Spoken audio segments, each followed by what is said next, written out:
प्रभु शिशु अनंत पदाब्जरे प्रणाम निवेदन करुछि। गुरुदेवंकर पदाब्जरे प्रणाम निवेदन करुछि। विश्व देश राज्य समस्तंकर मंगल हो, समस्ते शांति अंतर बंचंतु। यही हूँ आमर शिशु अनंत पदाब्जरे विनम्र निवेदन।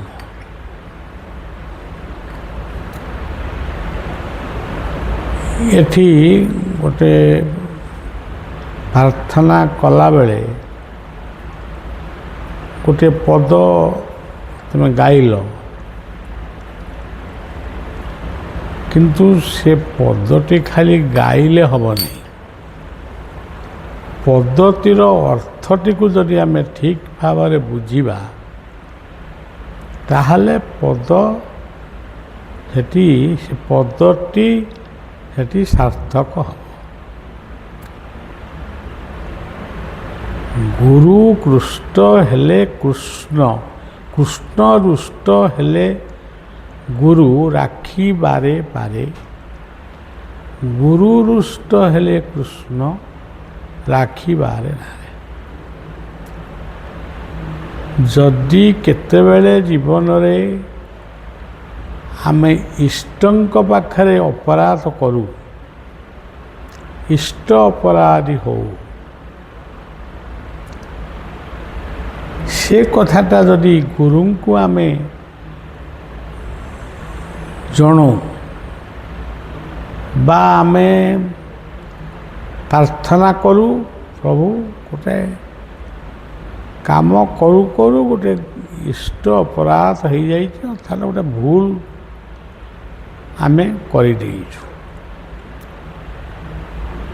से अपराध को इष्टदेव ताकू सादरे ग्रहण करती। जने अपराध करी अपराध क्षमा पाई मागुची, से तो दयाबंत कृपार सागर, सी आमको क्षमा देवे ना। किंतु प्रकृत रे आमे भूल करिछु बोली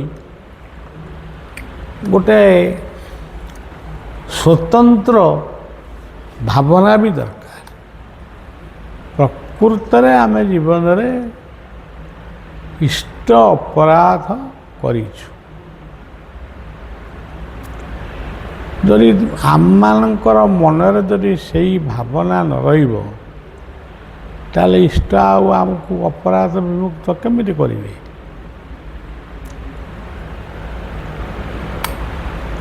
किंतु से कहिले इष्ट अपराध कले गुरु क्षमा देवे। गुरु होउचंती सबु कथार मूल तत्व। आपण मान तो जेते शास्त्र आज पर्यंत पढ़ी, से शनि मेला, त्रिनाथ मेला, पंचानन मेला ठारू आरंभ करी गीता भागवत वेद वेदांत पर्यंत जहाँ भी आपण माने जीवन रे मनन करिसंती, सबु क्षेत्र रे आपण देखिबे सबु मेला को जड़े गुरु लिखिचंती एवं गुरुंकर आदेश को पालन करी जो माने आदेश को पालन करिसंती से माने निश्चित उद्धार हो। जगाई माधाई दुई जन दुईटी भाई, किंतु बदभ्यास तांकर मद्यपान करिबा, काहाकू टेका पकेइबा, କାହାକୁ ଖଣ୍ଡିଆ କରିବା, ଇଏ ହେଉଛି ଜଗାଇ ମା ଧାଇଙ୍କର କାର୍ଯ୍ୟ। ମଣିଷ ମଦ ପିଇବା ପରେ ତା ବୁଦ୍ଧି ଭ୍ରଷ୍ଟ ହେଇଯାଏ। ଜଗାଇ ମା ଧାଇଙ୍କର ଅବସ୍ଥା ସେୟା ହେଲା। ନିତ୍ୟାନନ୍ଦ ମହାପ୍ରଭୁ ଆଉ ଗୌରଚନ୍ଦ୍ର ଇଏ ନାମ କରୁଥିବା ଅବସ୍ଥାରେ ଏ ଦି ଭାଇ ଯାକ ମିଶିକିରି ଟେକା ପକେଇଲେ। ଟେକାଟି ଯାଇ ନିତ୍ୟାନନ୍ଦ ମହାପ୍ରଭୁଙ୍କର ମସ୍ତକରେ ବାଜିଲା। ମସ୍ତକରୁ ଧାର ଧାର ହେଇ ରକ୍ତ ବୋହିଲା। ଇଏ କଥାକୁ ମହାପ୍ରଭୁ ଚୈତନ୍ୟ ଯେତେବେଳେ ଅନୁଭବ କଲେ ଯେ ଇଏ ମଦ ଖାଇ ମଦ ନିଶାରେ ଭୋଳ ହୋଇ ନିତ୍ୟାନନ୍ଦ ମହାପ୍ରଭୁ ଯିଏ ହେଉଛନ୍ତି ଗୁରୁ, ନିତ୍ୟାନନ୍ଦ ହେଉଛନ୍ତି ଗୁରୁ। ଗୁରୁଙ୍କ ଆସନରେ ସବୁବେଳେ ଚୈତନ୍ୟ ତାଙ୍କୁ ରଖିଛନ୍ତି। ଆପଣମାନେ ଯେଉଁ ନାମ କରୁଛନ୍ତି ସେ ନାମରେ କ'ଣ କରୁଛନ୍ତି? ଭଜ ନିତାଇ ଗୌର ରାଧେ ଶ୍ୟାମ। ନିତାଇ ଶବ୍ଦଟି ଆଗେ ଆସୁଛି। ତେଣୁ ଟେକାଟା ମୋତେ ନ ପକେଇକିରି ଜଣେ ବିଦେଶୀ ସନ୍ନ୍ୟାସୀଙ୍କୁ ଟେକା ପକେଇବା, ଏଇଟା କେବେ ମାନେ ଶିଷ୍ଟାଚାର କଥା ନୁହେଁ। ବିଦେଶୀମାନେ ମହାପ୍ରଭୁ ନବଦ୍ୱୀପରେ ଅଛନ୍ତି, ନିତ୍ୟାନନ୍ଦ ମହାପ୍ରଭୁ ସେଇ ବେଙ୍ଗଲରେ ଘର, କିନ୍ତୁ ସେ ତାରାପୀଠ ପାଖରୁ ଆଇଛନ୍ତି। ତେଣୁ ଏଇ ଯେଉଁ କଥାଟାକୁ ବିଦେଶୀ ବୋଲି କୁହାଯାଉଛି।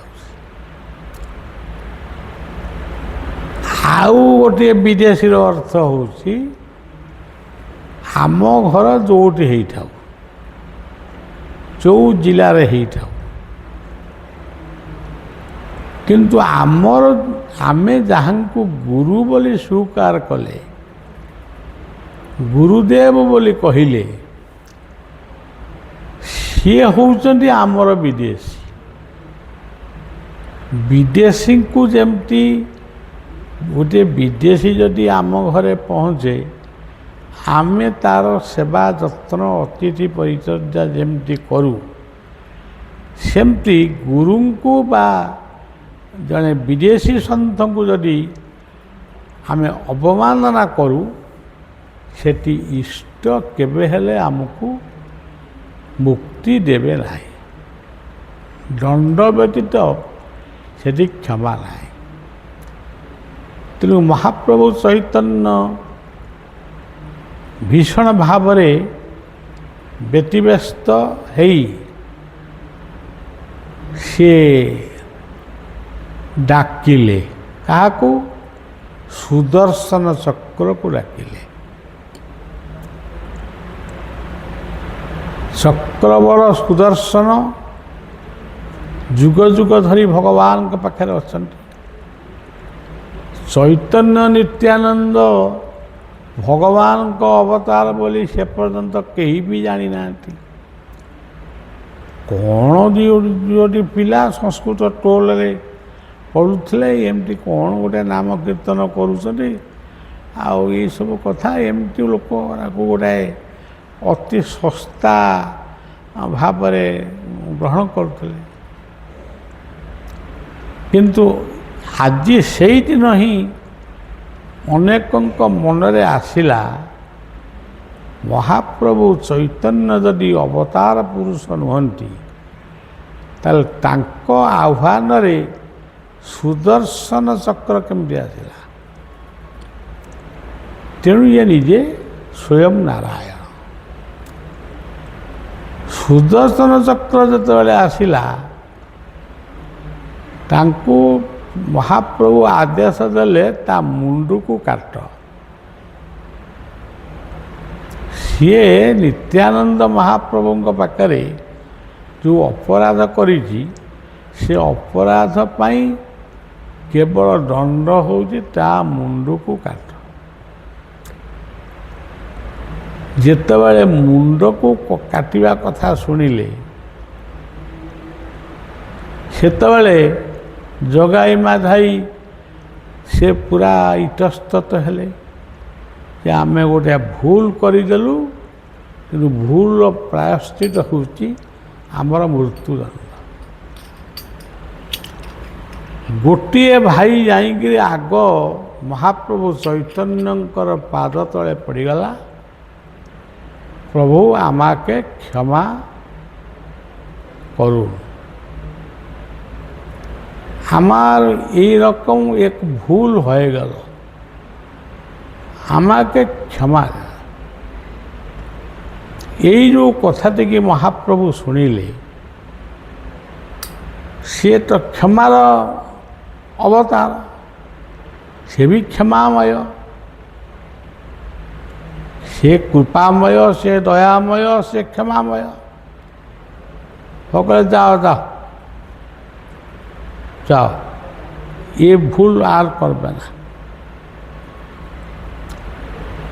ସିଏ ଯେତେବେଳେ କ୍ଷମା ପାଇଗଲା, ଆର ଭାଇଟି ଯେଉଁ ଥିଲା ସେ କହିଲା, ଆରେ ଏତେ ବଡ଼ କଥା,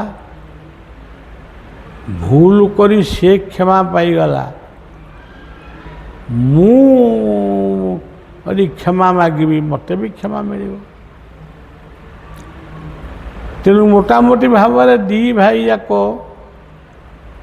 ମହାପ୍ରଭୁଙ୍କର ପାଦ ତଳେ ପଡ଼ି କ୍ଷମା ଭିକ୍ଷା କଲେ, କ୍ଷମା ମଧ୍ୟ ପାଇଲେ। ସେଇଥିପାଇଁ ଲେଖା ହେଲା, କୃଷ୍ଣ ରୁଷ୍ଟ ହେଲେ ଗୁରୁ ରାଖିବାରେ ପାରେ, ଗୁରୁ ରୁଷ୍ଟ ହେଲେ କୃଷ୍ଣ ରାଖିତ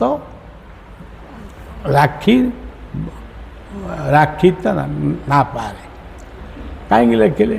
କୃଷ୍ଣ ହେଉଛନ୍ତି ଗୌରାଙ୍ଗ, ନିତ୍ୟାନନ୍ଦ ହେଉଛନ୍ତି ଗୁରୁ, ଇଏ କୃଷ୍ଣ ସେ ଗୁରୁ। ତେଣୁ ତମେ ଗୁରୁଦ୍ରୋହୀ କାହିଁକି ହେଲ? ଯଦି ତମର ମାରିବାକୁ ମନ ହେଲା, ମୋତେ ମାରିଲନି। ନବଦ୍ୱୀପକୁ ଯିଏ ମୋର ଅତିଥି ଭାବରେ ଆସିଛନ୍ତି, ତମେ ତାଙ୍କୁ ଏତେ ବଡ଼ ଯନ୍ତ୍ରଣା ଦେଲ, ତେଣୁ ତମେ ମରିବ। এই ନିତ୍ୟାନନ୍ଦ ଗୌରାଙ୍ଗଙ୍କର ଆକୁଳ ମିନତିରେ ମହାପ୍ରଭୁ ତ ଶାନ୍ତ ହେଲେ ନାହିଁ, କିନ୍ତୁ ଗୁରୁ ରୂପୀ ନିତ୍ୟାନନ୍ଦ ସିଏ କିନ୍ତୁ ଆସିକିରି ମହାପ୍ରଭୁଙ୍କ ପାଖରେ ତାଙ୍କ ପାଦ ଧରିକିରି ପଡ଼ିଲେ। ସିଏ ନିବେଦନ କଲେ, କହିଲେ ପ୍ରଭୁ ଆପଣ ତାଙ୍କୁ କ୍ଷମା ଦିଅନ୍ତୁ, ସେ ଯେଉଁ ଭୁଲ କରିଛନ୍ତି ସେ ଭୁଲର କ୍ଷମା ନାହିଁ, କିନ୍ତୁ ଆପଣ କ୍ଷମାମୟ, ଆପଣ ତାଙ୍କୁ କ୍ଷମା ଦିଅନ୍ତୁ ଏବଂ ତାଙ୍କୁ ନାମ କୀର୍ତ୍ତନରେ ମଜାନ୍ତୁ, ଗୋଟେ ଭଲ ମଣିଷ କରି କରନ୍ତୁ। ତେଣୁ ଗୁରୁଙ୍କର ଆଦେଶରେ ମହାପ୍ରଭୁ ଚୈତନ୍ୟ ଜଗାଇ ମାଧାଇଙ୍କୁ କ୍ଷମା ଦେଲେ। ଆଜି ବି ଆପଣ ନବଦ୍ୱୀପ ଯଦି କେତେବେଳେ ଯାଆନ୍ତି, ମାନେ ନବଦ୍ୱୀପ ଧାମଠାରୁ ଗୋଟିଏ କିଛି ବାଟ 20 କିଲୋମିଟର ଭିତରେ କ'ଣ ସେ ଜାଗାଟା ମୋର ମନେ ପଡ଼ୁନି, ନିତାଇ ତାଲା ନା କ'ଣ, ସେଇଠି ଜଗାଇ ମାଧାଇ ବାବାଜୀ ହେଇଛନ୍ତି, ପୌପୁନି ନେଇ ଦେଇଛନ୍ତି ଏବଂ ସେ ମଧ୍ୟ ସେଇଠି ସମାଧି ନେଇଛନ୍ତି। ସେ ସମାଧି ମଧ୍ୟ ଆଜି ବି ପୂଜା ହେଉଛି। କେଡ଼େ ବଡ଼ ଲୋକ, ଗୁରୁ ଅପରାଧୀ ହେଇ ପୁଣି ଗୁରୁଙ୍କ ଠାରୁ କ୍ଷମା ପାଇ ବୈଷ୍ଣବ ଧର୍ମ ଗ୍ରହଣ କରି ସେ ଚିରଦିନ ପାଇଁ ଗୋଟେ ସମାଜ ଭିତରେ ରହିଯାଇଛନ୍ତି। ଯିଏ ଆମେ ଯାଉଛୁ ସେଇ ଜଗାଇ ମା ଧାଇଙ୍କର ସମାଧିକୁ ଆମେ ମୁଣ୍ଡିଆ ମାରୁଛୁ। ତେଣୁ ଜୀବନରେ ଆମର ଭୁଲ ହେବ, ଭୁଲ ଆମେ କରିବାକୁ ନ ଚାହିଁଲେ ବି ଭୁଲଟା ହେଇଯାଏ। ତେଣୁ ସବୁ କଥାର ସିଦ୍ଧାନ୍ତ ବା ଶେଷ କଥା ହେଉଛି ସତ କହି ଶିଖ। ଗୋଟା ଭୁଲ ହେଇଗଲା, ଭୁଲ ହେଇଗଲା, ସତ କୁହ ମୁଁ ଭୁଲ କରିଛି। ଯଦି ଗୁରୁଦେବ ପଚାରିବେ କ'ଣ ତୁମେ ଭୁଲ କରିଛ, ନା ମୁଁ ସେ ଆମ୍ବ ଗଛରୁ ଆମ୍ବ ଖାଇଛି କି କାହା ଟଙ୍କା ନେଇଯାଇଛି। ସତ ଯଦି ତୁମେ ନ କହିବ କ୍ଷମା ପାଇପାରିବନି। ଯେଉଁମାନେ ଏ ମଣିଷ ଜଗତରେ, ଆମ ଜଗତରେ, ଆମର ଏଇଟା ମଣିଷ ଜଗତ, ଇଏ ମଣିଷ ଜଗତରେ ବାଘ ପାଖରେ ପହଞ୍ଚିଲେ ବାଘ କାମୁଡ଼ିକିରି ଖାଇବ, ସିଂହଟା ତୁମକୁ କୁଆଡ଼େ ଚୋବେଇ ଚାବେଇ ଦେବ। କିନ୍ତୁ ମଣିଷ ପାଖରେ ମଣିଷ ଯଦି ତାର ଭୁଲ ସ୍ୱୀକାର କରେ, ଯେହେତୁ ସେ ମଣିଷ, ତା ଭିତରେ ମଣିଷ ପଣିଆ ଅଛି, କିନ୍ତୁ ବାଘ ଭିତରେ ମଣିଷ ପଣିଆ ନାହିଁ। ତେଣୁ ମଣିଷ ପଣିଆଟି ତା ଭିତରେ ଥିବାରୁ ସେ ନିଜ ପାଇଁ ନିଜର ସ୍ୱାର୍ଥକୁ ତ୍ୟାଗ କରି ଅନ୍ୟକୁ ରକ୍ଷା କରିବା ପାଇଁ ସେ ପ୍ରାର୍ଥନା କରେ। ଯଦି ଆମେ ଜୀବନରେ ମଣିଷକୁ ବି ଭଲ ପାଇବୁନି, କୁକୁର, ବିଲୁଆ, ଛେଳି, ମେଣ୍ଢା ଆଙ୍କୁ ତ ଭଲ ପାଇଲୁନି, ହାଣିଲୁ, ମାରିଲୁ, ସେଥିରେ ମଣିଷ ମଧ୍ୟ ମଣିଷକୁ ଭଲ ପାଇବନି, ତାହେଲେ ଆମେ ସଂସାରରେ ରହିକି ଲାଭଟା କ'ଣ? ଆଜି ଶିଶୁ ଅନନ୍ତଙ୍କ ଆଶ୍ରମ ପ୍ରାଙ୍ଗଣରେ ଆମର ଟିକେ ନାମ ହେଉଛି, ଟିକେ ସନ୍ଧ୍ୟା ହେଉଛି, ଟିକେ ପ୍ରାର୍ଥନା ହେଉଛି, ଟିକେ ସତ୍ସଙ୍ଗ ହେଉଛି। ଇଏ କଥାଟାକୁ ଯଦି କେହି ଲୋକ ଗ୍ରହଣ କଲେନି, ହଁ ଗୁଡ଼ା କ'ଣ ପ୍ରାର୍ଥନା କରୁଛନ୍ତି, ହଁ ଗୁଡ଼ା କ'ଣ ଭାଷଣ ଦେଉଛନ୍ତି, ଏଇଭଳି ଜୀବନଟାକୁ ଆମେ ଖାମଖିଆଲି କରିକିରି ସବୁ କଥାକୁ ଜୀବନରେ ହରେଇବା, ତାହେଲେ ଏହା ହିଁ ସୁବର୍ଣ୍ଣ ସୁଯୋଗକୁ ହରେଇବା। ତେଣୁ ଗୁରୁ ରାଜ୍ୟ ଖଣ୍ଡାଧାର ବୋଲି କହନ୍ତି। ପ୍ରକୃତରେ ଖଣ୍ଡାଧାର ନୁହେଁ, ଗୁରୁ ରାଜ୍ୟ ପୁଷ୍ପାଗାର। କାରଣ ଗୁରୁଙ୍କ ପାଦରେ ଗୋଟିଏ ପଦ୍ମ ଫୁଲ ଫୁଟିଛି। ଆମେ କହୁଛୁ ପାଦ ପଦ୍ମ, କାରଣ ଖଣ୍ଡା କାହିଁ ସେଠି କେଉଁଠି ଖଣ୍ଡା ଅଛି ଆମକୁ ହାଣି ପକାଇବ। କିନ୍ତୁ ଗୁରୁ ପଦାବ୍ଜରେ, ଗୁରୁଙ୍କ ପାଦପଦ୍ମରେ ଯାହାଙ୍କର ନିଶ୍ଚଳ ଭକ୍ତି ଥାଏ, ନିଶ୍ଚିତ ଭାବରେ ସେ ଗୁରୁ ମହିମାକୁ ସେ ଅଳ୍ପ ହଉ ବା ବହୁତ ହଉ ସେ ନିଶ୍ଚୟ ଉପଲବ୍ଧି କରିବେ ଯେ ଗୁରୁ କୃପା ହିଁ କେବଳ। ତେଣୁ ଗୁରୁ ରାଜ୍ୟ ଖଣ୍ଡାଧାର ନୁହେଁ, ଗୁରୁ ରାଜ୍ୟ ପୁଷ୍ପାଧାର। ତମେ ଯଦି ଗୁରୁ ପୂଜା କରିବ ବା ଗୁରୁଙ୍କୁ କଥା ମାନିବ, ତମେ ଜାଣିପାରିବନି କି ଦେଖିପାରିବନି, ପରୋକ୍ଷରେ ଦେବତାମାନେ ମଧ୍ୟ ତୁମ ଉପରେ ପୁଷ୍ପବୃଷ୍ଟି କରିବେ, କାରଣ ତମେ ଗୁରୁ ପ୍ରେମୀ। ଆଉ ଯେଉଁମାନେ ଜୀବନରେ ଗୁରୁ ନିନ୍ଦୁକ, ସେ ଆଜି ନହେଲେ ବି କେଉଁ ଦିନ ବି ଗୋଟାଏ ଠୁକର ଖାଇବେ। ସେ ଠୁକରରେ ସେ ନିଶ୍ଚିତ ଜାଣିବେ ଯେ ପ୍ରକୃତରେ ମୁଁ ଏଇ ଭୁଲ କରିଛି, ଏଇଟା ସେ କହିବେନି କାହାକୁ। ମାନେ ଶେଷ ପର୍ଯ୍ୟନ୍ତ ବି ମଣିଷର ଲଜ୍ଜା ସଂକୋଚ ସବୁ ଅଛି। ଭୁଲ କରିଥିଲେ ବି ସେ ଭୁଲ ମାଗିବେନି, କିନ୍ତୁ କହିବେ ଏଗୁଡ଼ା କ'ଣ ଭୁଲ ହେଇଗଲା, ମୋତେ ଏମିତି ନାହିଁ ସେମିତି ରୋଗ ହେଲା। କିଓ ତମେ କ'ଣ ଭୁଲ କରିଛ ତମେ ଜାଣିନା? ତମେ ଠିକ୍ ଜାଣିଛ। ନିଜ ଦୋଷକୁ ଘୋଡ଼େଇବା ପାଇଁ ତମେ ଅନ୍ୟକୁ ଦୋଷୀ ସଜେଇଛ। ତେଣୁ ଦୋଷ କରିକିରି ତମେ ତ ଦୋଷ କାହାକୁ କହିନା ଆଉ କ୍ଷମା ମାଗିବ କ'ଣ? ଏବେ ବି ଜଣେ ଜ୍ଞାନୀ ଗୁଣୀ ମାନି ବ୍ୟକ୍ତି, ସେ ପଡ଼ିଛନ୍ତି ବର୍ତ୍ତମାନ ମେଡ଼ିକାଲରେ। ତାଙ୍କର ନାକରେ ଗୋଟା କ'ଣ ପଇଛି, ସେ ନାକ ବାଟେ କ'ଣ କାଳେ ଖାଉଛନ୍ତି ନା ପିଉଛନ୍ତି।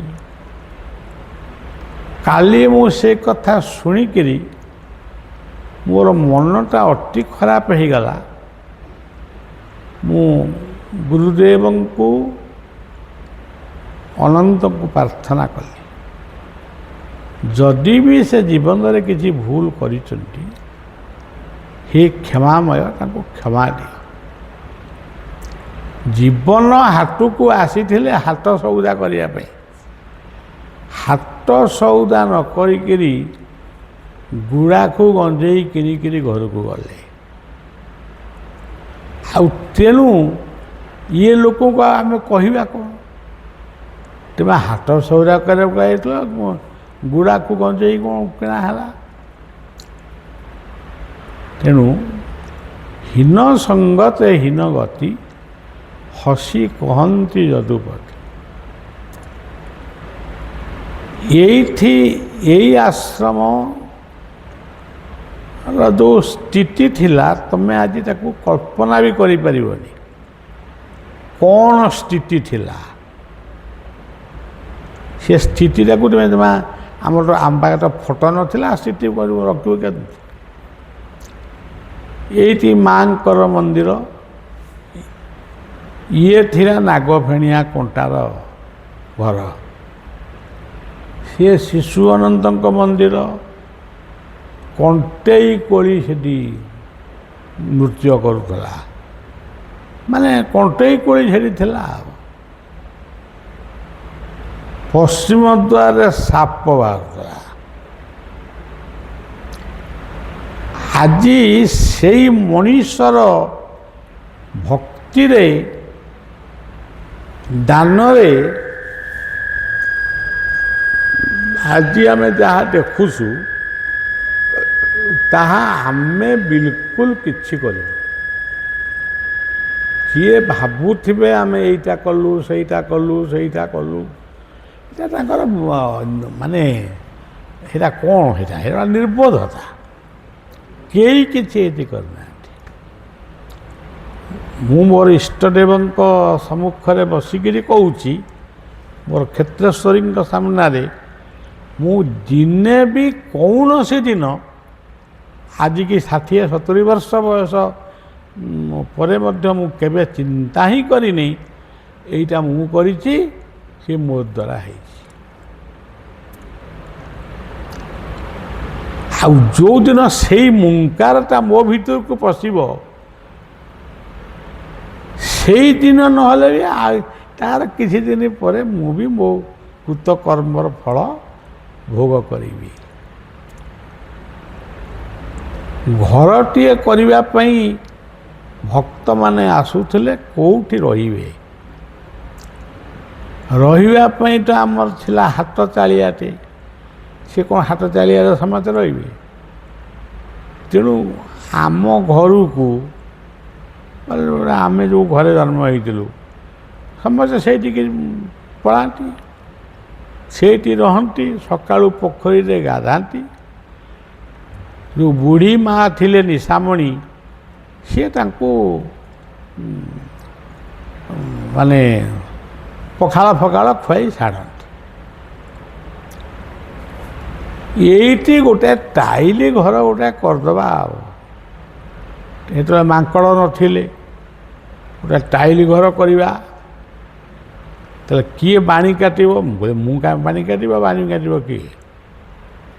ଏଇ ଯେଉଁ ମୁଙ୍କାଟା ମୋ ଭିତରେ ପଶିଗଲା, ସେ ବାଣି କଟାର ହିସାବ ପୁରା ଭୁଲ ହେଇଗଲା। ମୁଁ ଯେତେ ଥର ଚାହିଁଲି ବାଣି କାଟିବା ପାଇଁ, ସେ ସବୁବେଳେ ବଙ୍କା ହେଲା। ଆଉ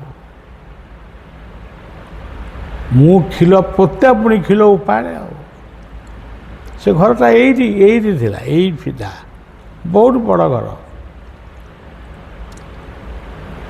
ଶିଷ୍ୟମାନଙ୍କ ଆଗରେ ମୁଁ ପୁରା ପରାସ୍ତ ହେଇଗଲି ବାଣିକଟାରେ। ମୋତେ ଭାରି ଲାଜ ମାଇଲା। ମୁଁ ମୋର ଚୁପଚାପ ଯାଇକିରି ଖଟ ଉପରେ ଶୋଇଲି। ଆଉ କ'ଣ କହିବେ ମାନେ, କ'ଣ ଭାବେ ବାବା କିଛି ଜାଣିନାହାନ୍ତି। ସେଇ ଶୋଇଥିବା ଅବସ୍ଥାରେ ମୋର ଗୁରୁଦେବ ବାୟାଙ୍କ ରୂପରେ ସେ ଆସିଲେ। ଆଜି ବି ମୋର ସ୍ପଷ୍ଟ ମନେ ଅଛି ତାଙ୍କର ସେଇ ଦିବ୍ୟ କାନ୍ତି। ସେ କେମିତି ଏ ଗହୀର ଭିତରେ ଆଇଲେ,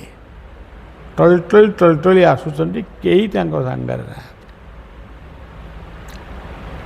ଗୋଟାଏ କ'ଣ ତାକୁ କହନ୍ତି, ଖିଲ ନା କ'ଣ କହନ୍ତି, ଗୋଟେ ଏଡ଼ିକି ବଡ଼ ଖିଲଟିଏ କେଉଁଠୁ, ସେ ପୁଣି ସେ ଖିଲଟାକୁ କେଉଁଠୁ ଗୋଟେଇକି ଆଣିଲେ କେଜାଣି।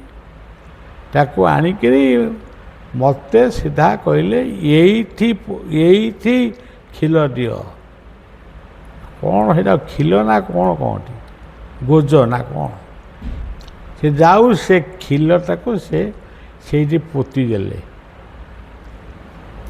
ଏଇଠି ଖିଲ ପୋତ ବୋଲି କହିଲେ। ଆମେ ଖିଲ ପୋତୁଛୁ, ସେ ଚାଲିଲେ। କେମିତି ଗଲେ?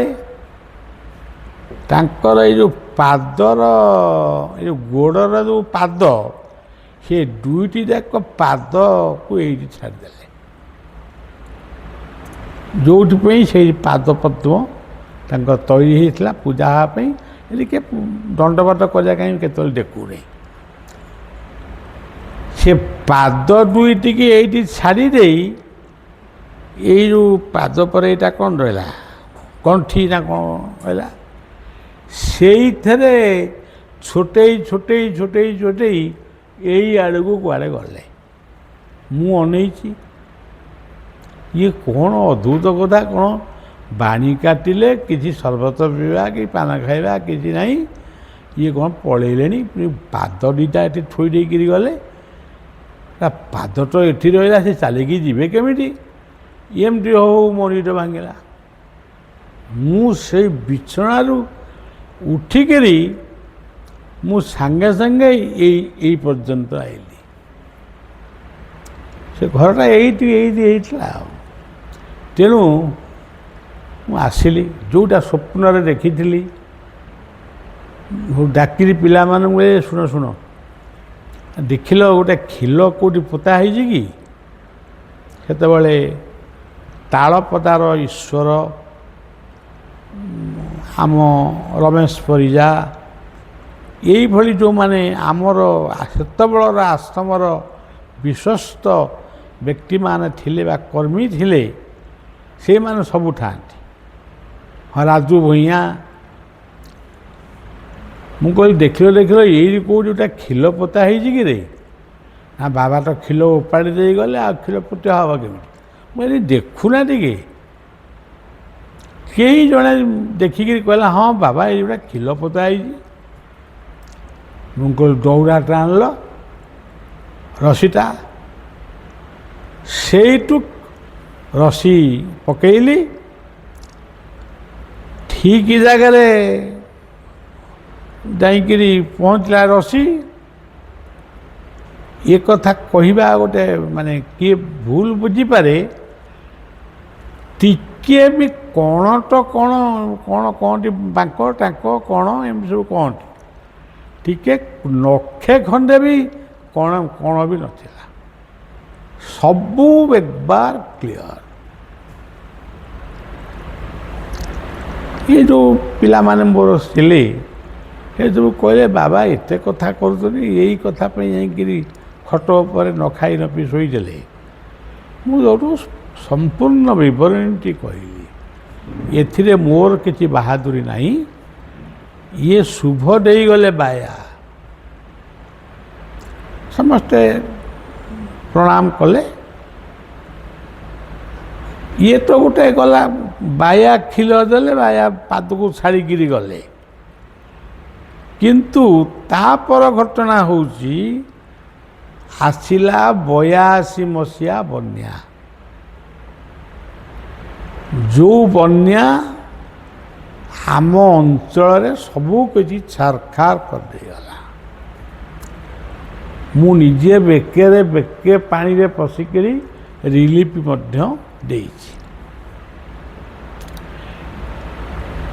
ଆମେ ଆଉ ଏଠି କ'ଣ ଥାଉ, ଏତେ ଛାଟିଏ ପାଣି, ଆମେ ଘରେ ଥାଉ। ତେଣୁ ସିଏ 82 ମସିହା ବାତ୍ୟାରେ ସିଏ ଘରୁ, ସେ ଯେଉଁ ଟାଇଲି ଘର ସେ ବି ସମ୍ପୂର୍ଣ୍ଣ ହେଇନି, ତାର କ'ଣ ଗୋଟେ ପାରାପେଟି ନା କ'ଣ କ'ଣଟି ସେ ବି ହେଇନି, ପାଣି ଗୁଡ଼ାକ ସବୁ ପଶି ଯାଉଛି। କିନ୍ତୁ ଖଣ୍ଡେ ଇଟା ବି ସେଠୁ ଖସିନି। ମୁଁ କହିଲି ଯାହା ହଉ, ଇଏ ହେଉଛି ଗୁରୁ କୃପା। ଦ୍ୱିତୀୟରେ ପୁଣି ତାର କିଛି ଦିନ ପରେ ଗୋଟେ ବାତ୍ୟା ଆଇଲା। ସେ ବାତ୍ୟାଟା 99 ମସିହା ବାତ୍ୟା ଭଳି ନୁହଁ, ତାଠୁ ଛୋଟ, କିନ୍ତୁ ତଥାପି ଗଛ ବୃଛ ଭାଙ୍ଗିଛି, ଘରଦ୍ୱାର ବି ଭାଙ୍ଗି ପକାଇଲା, ଅନେକ ଲୋକ ବି ବାସହରା ହେଇଗଲେ। ସିଏ ବନ୍ୟା, ସେ ବାତ୍ୟାରେ ଏତେ ଗଛ ଗଲା, ଘର ଗଲା, ମଣିଷ କିଏ ମରିଛନ୍ତି ବୋଲି ମୁଁ ଜାଣିନି, ଏତେ କଥା ଗଲା, କିନ୍ତୁ ଇଟା ଖଣ୍ଡେ ବି ସେ ଟାଇଲି ଘରୁ ଖସିନି। ମୁଁ ତା ପରଦିନ ଆମର ତ ରମେଶ ପରିଜା ସେତେବେଳେ ସମ୍ପାଦକ, ନିତ୍ୟାନନ୍ଦ ମହାପାତ୍ର ହେଉଛନ୍ତି ସଭାପତି, ମୁଁ ତାଙ୍କୁ ଡାକିକିରି କହିଲି ଏଇ ହେଉଛି ବାୟାର ମିରାକଲ, ଏଇ କଥାଟାକୁ ମନେ ରଖିଥିବ। ଇଏ ମଠକୁ ଶୁଭ ଦେଲେ ବାୟା, ଇଏ ଗୋଡ଼ି ମାଟି ପାଣି ପବନ ସବୁ ଭିତରେ ବାୟା, କିନ୍ତୁ ତମେ ବଳିଆ ଆଶ୍ରମ ବୋଲି କେତେବେଳେ କହିବନି। ମୁଁ ତ ଆଶ୍ରମ କରିନି, ମୋତେ କାହିଁ ମୋ ନାଁରେ କଥା ବଳିବ। ଏ ସବୁର ମାଲିକ ହେଉଛନ୍ତି ଗୁରୁଦେବ। ତେଣୁ ଗୁରୁ କୃପା ବିନା ଆଉ ଅଛି କି ଏହି ମରତେ, ଗୁରୁ କୃପା ଲାଗି ସିନା ଧନ୍ୟ ମୁହିଁ ଇଏ ମରତେ। ଗୁରୁ କୃପା ଯାର ନାହିଁ, ବଞ୍ଚିବା ବୃଥା ଅଟଇ। ଏ କଥା ମୁଁ ଲେଖିଛି, ମୋର ସବୁ ମନେ ପଡ଼ୁନି। ତେଣୁ ଗୁରୁ କୃପା ହିଁ କେବଳମ୍। ତା ପୂର୍ବରୁ ଥିଲା 71 ମସିହା, ସିଏ ଗୋଟେ ମହାବାତ୍ୟା। ଏ ବାବୁଙ୍କର, ଆମର ରଙ୍କାଳ ବାବୁ, ଏଇ ଯେ ବାବୁ ନାଁଟା ଟିକେ ଭୁଲି ଯାଉଛି, ସେ ବାବୁଙ୍କର ବାପା ସେତେବେଳେ ଏ ମଠର ଦାୟିତ୍ୱରେ ଥିଲେ। ଚାଉଳ ନାହିଁ କି ଡାଲି ନାହିଁ, ପରିବା ନାହିଁ, ଦାୟିତ୍ୱରେ କ'ଣ ରହିବେ? ଖାଲି ଚାବିଟାକୁ ଅଣ୍ଟାରେ ମାରିକିରି ବୁଲନ୍ତି। ସୁନ୍ଦର ମୃଦଙ୍ଗ ବଜାନ୍ତି, ଏ ତବଲା। ମୁଁ ଦିନେ ଗୋଟେ ଗୌରାଙ୍ଗଙ୍କ ନୀଳା ଗୋଟେ କ'ଣ ମୋ ପାଟିରେ ପଶିଗଲା, ଗାଇଦେଲି ଆମ ଘରେ, ମାନେ ମେଲାରେ। ସେ ଏମିତି ତବଲାଟାକୁ ମାରିଦେଲେ ଯେ ଆଜି ପର୍ଯ୍ୟନ୍ତ କାହିଁ ସେଇ ନିନାଦଟା ମୋ କାନରେ ବାଜିନି। ଏଠି ଉପାସ ଭୋକରେ ସେ ରହିକିରି ମଧ୍ୟ ମୁଁ ଆଜ୍ଞା ପଳେଇବି ଘରକୁ, ତାଙ୍କ ଘରଟା ରଙ୍କାଳ କିମ୍ବା ଆଉ କେଉଁଠି ଚାକିରି କରିବି, ସେ ଦିନେ କହିନାହାନ୍ତି। ତେଣୁ ତ୍ୟାଗର ମୂଲ୍ୟ ଏଇଆ, ଭକ୍ତିର ମୂଲ୍ୟ ଏଇଆ, ଗୁରୁଙ୍କ ସେବାର ମୂଲ୍ୟ ଏଇଆ, ଗୁରୁ କୃପା ହିଁ ଏଇଆ। ଆଉ ତମେ ଯଦି ବୁଝିକିରି ନ ବୁଝିବ, ତମକୁ କ'ଣ ସର୍ବତ, ସେ କ'ଣ ଲସି ସର୍ବତ ହେଇଛି ତମକୁ ପିଆଇବି? ତୁ ପ୍ରସାଦ ଭାଇ ଆଜି ନର୍ମଦା ତୀର୍ଥରେ ଅଖଣ୍ଡମଣ୍ଡଳେଶ୍ୱର ଧାମ ତାଙ୍କ ମାଧ୍ୟମରେ ସୃଷ୍ଟି କରାଯାଇଛି। ସେ ଏଠୁ ଯାଇଥିଲେ, କ'ଣ ନେଇକି ଯାଇଥିଲେ? ଅଣ୍ଟାରେ ଗୋଟିଏ ପଇସା ନେବୁ ନାହିଁ, ରାଉରକେଲାରେ କହିଥିଲି। ଖଣ୍ଡେ ଲୁଗା ବି ନେବୁ ନାହିଁ। ଟ୍ରେନରେ ବସିବୁ, ଟିକେଟ ପଇସା କେବଳ ତାକୁ ଦିଆହେଲା। ନର୍ମଦା ଯିବୁ, ଆଉ ଉପାସ ରହିବୁ, କାହାକୁ ଭିକ ମାଗିବୁନି।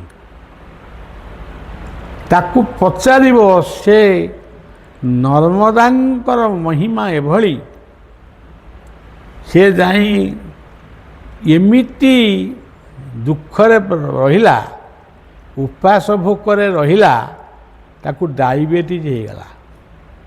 ଖାଇବାକୁ କିଛି ପାଏନା, କିଏ କେଉଁଟା ଦେଲା, କିଏ ନ ଦେଲା।